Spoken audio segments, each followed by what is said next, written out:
সমগ্ৰ বিশ্বৰ মুছলমানসকলৰ বাবে দুখবৰ। হজৰত মহম্মদৰ বংশধৰ আগা খানৰ মৃত্যু। বিশ্বৰ ইছমাইলী মুছলমানৰ ধৰ্মীয় নেতাগৰাকীৰ ৮৮ বছৰ বয়সত পৰ্তুগালৰ ৰাজধানী লিছবনত মৃত্যু। প্ৰায় ৬ দশকৰো অধিক কাল ধৰি বিশ্বব্যাপী ইছমাইলী মুছলমান সম্প্ৰদায়ৰ নেতৃত্ব দিছিল। তেওঁৰ মৃত্যুত শোকস্তব্ধ ইছমাইলী মুছলমান সমাজ।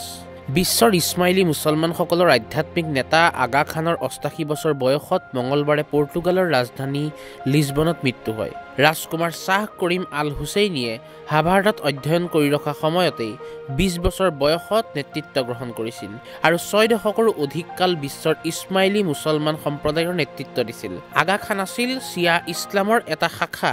১.৫ কোটি ইছমাইলী মুছলমানৰ ভিতৰত ৪৯ সংখ্যক বংশগত ইমাম। তেওঁৰ খুলখালিয়েক আৰু জোঁৱাই আলী আৰু পত্নী ফাতিমাৰ জৰিয়তে তেওঁক হজৰত মহম্মদৰ প্ৰত্যক্ষ বংশধৰ বুলি গণ্য কৰা হয়। ১৯৩৬ চনৰ ১৩ ডিচেম্বৰত ছুইজাৰলেণ্ডৰ জেনেভাত জন্মগ্ৰহণ কৰা আগা খানে প্ৰাৰম্ভিক জীৱন কেনিয়াৰ নাইৰোবিত কটায়। পাছলৈ তেওঁ ছুইজাৰলেণ্ডত প্ৰতিষ্ঠিত ৰজি স্কুলত পঢ়ি হাভাৰ্ড বিশ্ববিদ্যালয়ত ইছলামিক ইতিহাস অধ্যয়ন কৰে। ১৯৫৭ চনত ২০ বছৰ বয়সত তেওঁ ককাক ছাৰ চুলতান মহম্মদ শ্বাহ আগা খানৰ পৰা দায়িত্ব লৈ ইমাম হয়। ইমাম হোৱাৰ কেইসপ্তাহমানৰ পাছতেই ১৯৫৭ চনৰ জুলাই মাহত তেওঁক প্ৰয়াত ৰাণী দ্বিতীয় এলিজাবেথে হিজ হাইনেছ হিচাপে স্বীকৃতি দিয়ে। ১৯৬৭ চনত তেওঁ আগা খান ডেভেলপমেণ্ট নেটৱৰ্ক প্ৰতিষ্ঠা কৰে, যিয়ে ৮০,০০০ লোকক নিয়োজিত কৰি আৰু আফ্ৰিকা আৰু এছিয়াৰ অনুন্নত অঞ্চলত বিদ্যালয় আৰু চিকিৎসালয় নিৰ্মাণৰ কাম কৰে। তেওঁ বাংলাদেশ, তাজিকিস্তান, আফগানিস্তানৰ দৰে চিকিৎসা সেৱা বঞ্চিত অঞ্চলৰ চিকিৎসালয়সমূহৰ বাবেও ধন আগবঢ়াইছিল।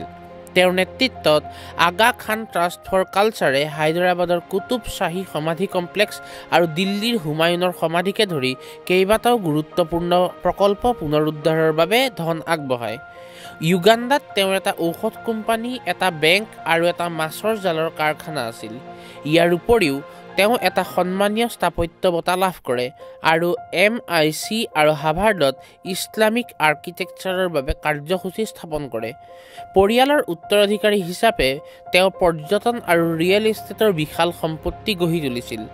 ইয়াৰ পৰিমাণ প্ৰায় $13 বিলিয়ন অধিক হ'ব বুলি ধাৰণা কৰা হয়। তেওঁ $20 কোটি চুপাৰ য়ট, বাহামাৰ এটা ব্যক্তিগত দ্বীপ আৰু ব্যক্তিগত জেট বিমানৰ মালিক আছিল। তেওঁ নিজৰ সম্পত্তি দান বৰঙণিৰ বাবে উৎসৰ্গা কৰিছিল। উন্নয়নশীল দেশসমূহৰ স্বাস্থ্যসেৱা, শিক্ষা আৰু গৃহ নিৰ্মাণৰ ক্ষেত্ৰত সহায় কৰিছিল। তেওঁৰ উত্তৰাধিকাৰী হিচাপে ইছমাইলী মুছলমানৰ আধ্যাত্মিক নেতা ৰহিম আল হুছেইনীক নতুন আগা খান হিচাপে নিৰ্বাচিত কৰা হৈছে। News desk report, north east নাও।